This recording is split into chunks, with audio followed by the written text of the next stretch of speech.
السلام علیکم ورحمۃ اللہ وبرکاتہ۔ سورۃ آل عمران آیت نمبر 124۔ اعوذ باللہ السمیع العلیم من الشیطان الرجیم من حمزہ ونفخہ ونفثہ اذ تقول للمؤمنین ألن یکفیکم ان یمدکم ربکم بثلاثۃ آلاف من الملائکۃ منزلین۔ جب آپ مومنوں سے کہہ رہے تھے کیا تمہیں اللہ کافی نہیں ہے کہ وہ تمہیں 3000 فرشتوں کے ساتھ زیادہ کر دے گا جو اتارے ہوئے ہوں گے؟ بلا کیوں نہیں، ان تصبروا وتتقوا ویأتوکم من فورہم ھذا، اگر تم صبر کرو گے، تقوی اختیار کرو گے، وہ آئیں گے تمہارے پاس اپنے قوت کے ساتھ یا اپنے غصے کے ساتھ۔ ھذا اس، یمددکم ربکم بخمسۃ آلاف من الملائکۃ مسومین، تمہیں زیادہ کر دے گا تمہارا رب 5000 فرشتوں کے ساتھ جو نشان لگے ہوئے ہوں گے، نشانی والے فرشتے۔ وما جعلہ اللہ الا بشری لکم ولتطمئن قلوبکم بہ، اللہ نے اسے تمہارے لیے تو خوشخبری بنایا ہے تاکہ تمہارے دل اس سے مطمئن ہو جائیں۔ وما النصر الا من عند اللہ العزیز الحکیم، اور مدد تو صرف اللہ ہی کی جانب سے ہے جو غالب ہے اور حکمت والا ہے۔ لیقطع طرفا من الذین کفروا او یکبتہم فینقلبوا خائبین، تاکہ وہ کافروں کا ایک حصہ کاٹ کے رکھ دے یا انہیں وہ رسوا کر دے، پس وہ لوٹیں ناکام ہو کر۔ لیس لک من الامر شیء او یتوب علیہم او یعذبہم فانہم ظالمون، آپ کے لیے معاملات میں سے کچھ نہیں ہے، وہ ان کے اوپر توبہ قبول کرے یا انہیں عذاب دے، یقیناً وہ ظالم ہیں۔ وللہ ما فی السماوات وما فی الارض، زمین و آسمان میں جو کچھ ہے وہ اللہ ہی کا۔ یغفر لمن یشاء ویعذب من یشاء، جسے وہ چاہے معاف کرے، جسے وہ چاہے عذاب دے۔ واللہ غفور الرحیم، اللہ معاف کرنے والا، رحم کرنے۔ یہ واقعہ کب پیش آیا؟ اس کے بارے میں مفسرین کے 2 اقوال ہیں۔ ایک قول یہ ہے کہ یہ بدر سے تعلق رکھتا ہے۔ بدر کے موقع پر اللہ کا یہ وعدہ تھا کہ فرشتوں سے تمہاری مدد ہوگی، تو اللہ کے نبی صلی اللہ علیہ وسلم اپنے صحابہ سے بدر کے موقع پر کہہ رہے تھے کہ اللہ تمہاری 3000 فرشتوں کے ساتھ مدد کرے گا، اور اگر تم صبر کرو گے تو پھر 5000 کے ساتھ۔ تو اس کے بعد مفسرین یہ کہتے ہیں کہ اللہ تعالیٰ نے بدر میں 5000 فرشتوں تک مدد کی، لیکن سوال یہ ہے دوسرے مقام پہ اللہ تعالیٰ نے بدر کے اندر 1000 فرشتوں کا ذکر کیا، یہاں پر 5000۔ تو وہ کہتے ہیں کہ پہلے اللہ تعالیٰ نے 1000 ہی اتارا تھا، لیکن پھر اس کے بعد اللہ تعالیٰ نے 3 اتارا، اور جب مومنوں نے صبر کا مظاہرہ کیا تو اللہ نے 3 سے بھی 5 کر دیے۔ یہ ایک قول ہے مفسرین کا کہ یہ بدر کے موقع پر آپ نے یہ بات کہی تھی۔ دوسرا قول یہ ہے کہ یہ احد کے موقع پر تھا۔ احد کے موقع پر نبی اپنے صحابہ سے کہہ رہے تھے کہ کیا تمہیں اللہ کافی نہیں ہے کہ وہ 3000 کے ساتھ تمہاری مدد کرے، اور پھر 5000۔ لیکن سوال یہ پیدا ہوتا ہے اگر 3 یا 5000 فرشتے احد کے مقام پر اترے تھے تو مسلمانوں کو پریشانی کیوں بنی، ایک دفعہ شکست کی کیفیت کیوں بنی؟ تو اس کا جواب یہ ہے کہ یہ اترے نہیں تھے، یہ صرف وعدہ ہوا تھا، اور اس وعدے کو معلق کیا گیا تھا شرط کے ساتھ، ان تصبروا وتتقوا، اگر تم صبر کرو گے اور تقوی اختیار کرو گے تو 5000 اتریں گے۔ مسلمانوں نے احد کے میدان میں صبر کا مظاہرہ نہ کیا۔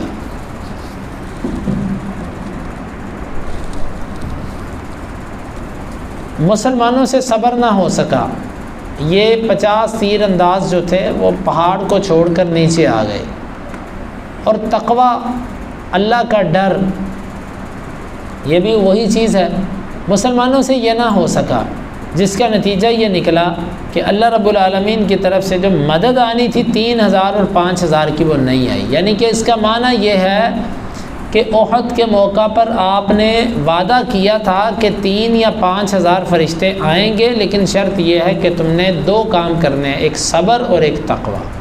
تو مسلمانوں سے اس موقع پر یہ 2 کام نہ ہو سکے، جس کی وجہ سے 5000 3000 فرشتے احد کے موقع پر نہیں اترے۔ اور اس پر بھی اہل علم کا اتفاق ہے، تقریباً اکثر اہل علم کہتے ہیں کہ فرشتے لڑنے کے لیے صرف بدر میں آئے تھے، بدر کے علاوہ کسی اور معرکے میں فرشتے لڑنے نہیں آئے۔ ہاں، دلوں کو مطمئن کرنے کے لیے، جرأت دلانے کے لیے، سکینت اتارنے کے لیے، اطمینان کے لیے فرشتے آتے رہے، کیونکہ جہاں پر اللہ کے فرشتے آتے ہیں دلوں کو سکینت ملتی ہے، اطمینان ملتا ہے، اس کام کے لیے فرشتے آتے رہے ہیں، لیکن لڑنے کے لیے صرف بدر پر آئے۔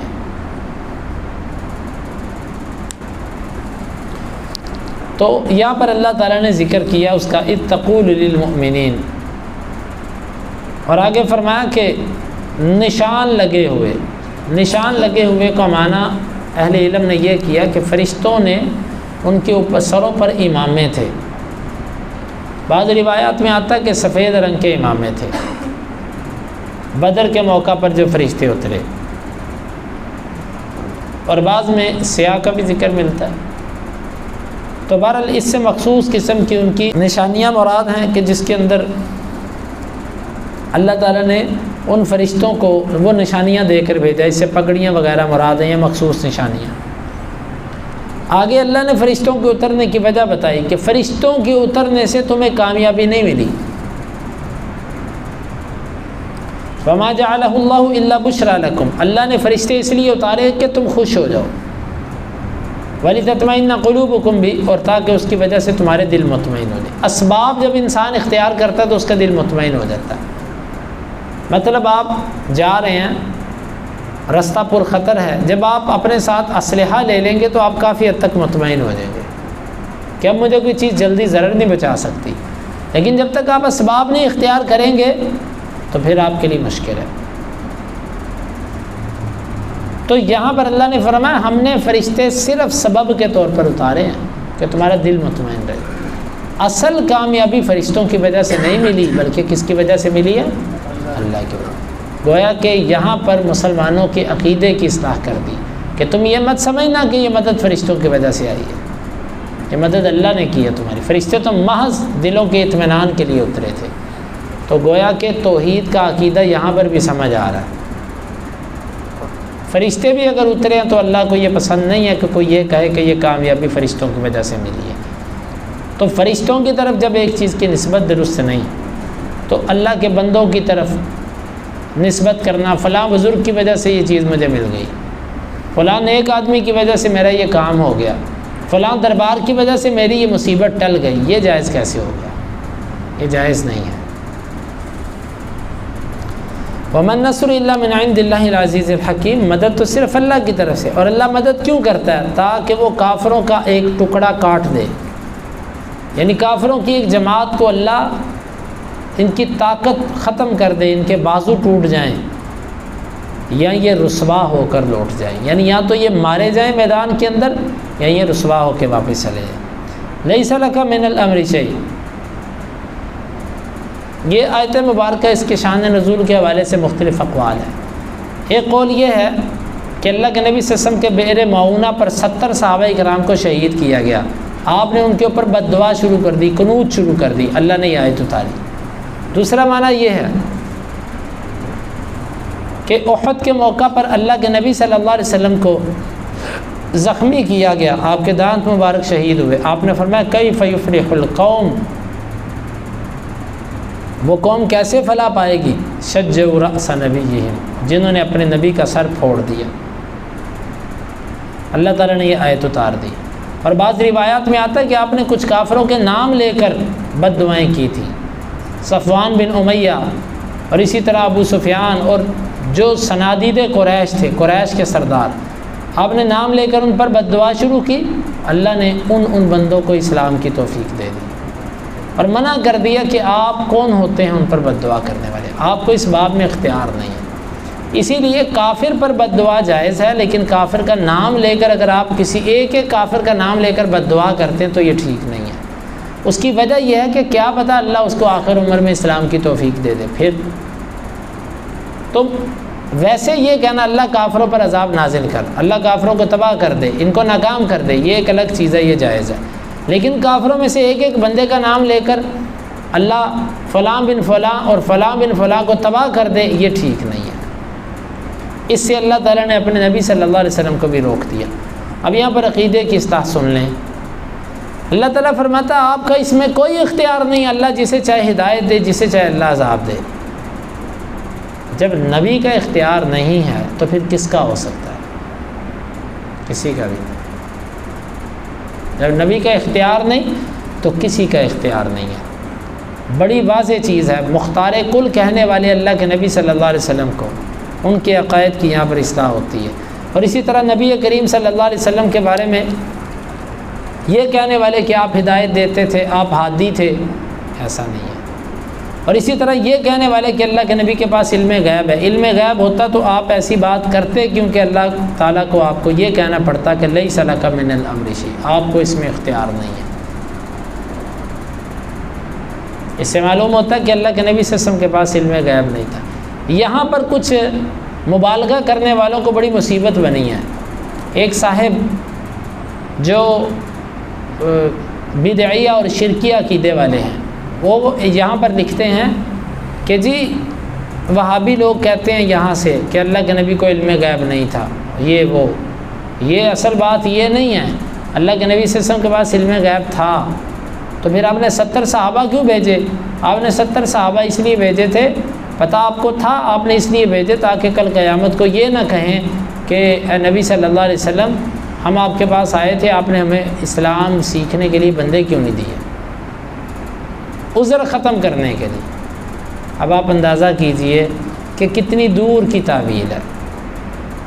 اگر آپ نے وہ 70 بندے آپ کو علم تھا انہوں نے مار دینے ہیں، آپ نے دے دیے، پھر بد دعا کرنے کی ضرورت کیا تھی؟ آپ کو تو گمان بھی نہیں تھا کہ وہ ایسے کریں گے۔ اور یہ صاحب کہتے ہیں نہیں جی اللہ کے نبی کو پتہ تھا، یعنی کہ وہ جرنیل کے جس کو پتا وہ میرے فوجی مارے جائیں گے، اگر وہ جان بوجھ کے اپنے فوجی بھیجے تو اس کو کیا کہتے ہیں؟ اس کو وفادار کہتے ہیں؟ اس کے لیے تو غدار جیسے لوگ لفظ استعمال کرتے ہیں۔ یہ عام جرنیل کے بارے میں، تو میرے نبی صلی اللہ علیہ وسلم کے بارے میں ایسی بات کرنا، پہلی تو بات یہ کہ کوئی یہ ثابت کرے کہ آپ کو علم غیب تھا، پہلے کوئی یہ چیز ثابت کرے کہ اللہ کے نبی صلی اللہ علیہ وسلم اختیار رکھتے تھے۔ یہ باتیں ساری بات کی، جب ایک چیز ہی ثابت نہیں تو پھر اس پر لڑنا جھگڑنا کس بنیاد پر؟ اللہ تعالیٰ جس کو چاہے توبہ قبول کرے، جس کو چاہے عذاب دے، بے شک وہ ہیں ظالم۔ اللہ کا اصول ہے جو شرک نہیں کرتا، اللہ چاہے تو اس کو معاف کر سکتا ہے۔ تو اس آیت سے بڑھ کر عقیدے میں واضح آیت کیا ہو سکتی؟ لہذا یہ جھوٹے پیر، جھوٹی داستانیں، جھوٹی گپیں، ان کے پیچھے لگ کر اپنا ایمان مت خراب کریں، اپنے عقیدے کو مضبوط رکھیں۔ میرا رب ہے، وہ نہ لینا چاہے تو وہ نبی کی بھی نہ لے، اس کو کون پوچھ سکتا ہے؟ وللہ۔ اور یہاں پر ایک اعتبار سے ان لوگوں کا رد بھی ہے جو غیر اللہ کو پکارتے ہیں۔ اللہ اپنے بعد سب سے عظیم ترین ہستی کو کہہ رہا ہے کہ آپ کا اس معاملے میں کوئی اختیار نہیں ہے۔ تو جب آپ کو یہ کہہ دیا گیا کہ آپ کا اختیار نہیں ہے، تو جو نبی کے امتی ہیں ان کا اختیار کیسے ہو سکتا ہے؟ گویا کہ غیر اللہ کو پکارنے والا اس چیز کو پکارتا ہے جس کو اختیار ہی نہیں ہے۔ اللہ کا قرآن کہتا ہے، اور زمین و آسمان میں جو کچھ ہے وہ سب اللہ کا، سب اللہ کی ملکیت، سب اس کے غلام، اس کے بندے، وہ جسے چاہے معاف کرے، جسے چاہے سزا دے۔ اللہ معاف کرنے والا اور رحم کرنے والا ہے۔